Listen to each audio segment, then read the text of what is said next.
خطبة حجة الوداع. هذه الخطبة ألقاها الرسول صلى الله عليه وسلم في حجة الوداع يوم عرفة من جبل الرحمة، ونزل فيه الوحي مبشرا أنه اليوم أكملت لكم دينكم، أتممت عليكم نعمتي، ورضيت لكم الإسلام دينا.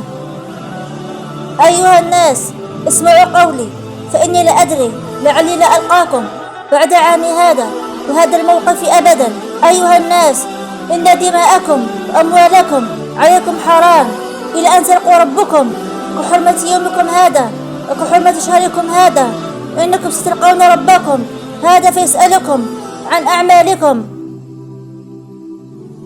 فمن كانت عنده أمانة فليؤديها إلى من ائتمن عليها.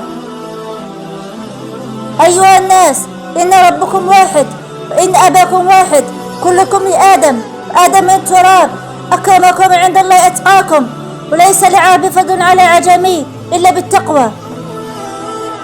أيها الناس، إنما المؤمن إخوة، ولا يحل لأمر مال أخيه إلا عن طيب النفس منه.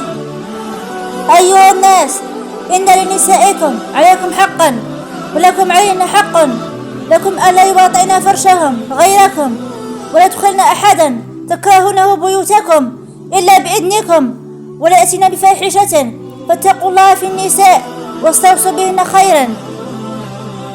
وإن ربا الجاهلية موضوع، ولكن لكم رؤوس أموالكم لا تظلمون ولا تظلمون، قضى الله أنه لا ربا.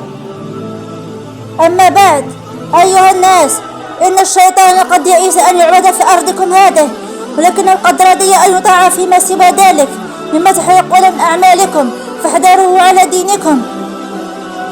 أيها الناس، إن الله قد قسم لكل وارث نصيبه من الميراث، ولا يجوز لوارث وصية بأكثر من ثلث، والولد الفراش والعار الحجر.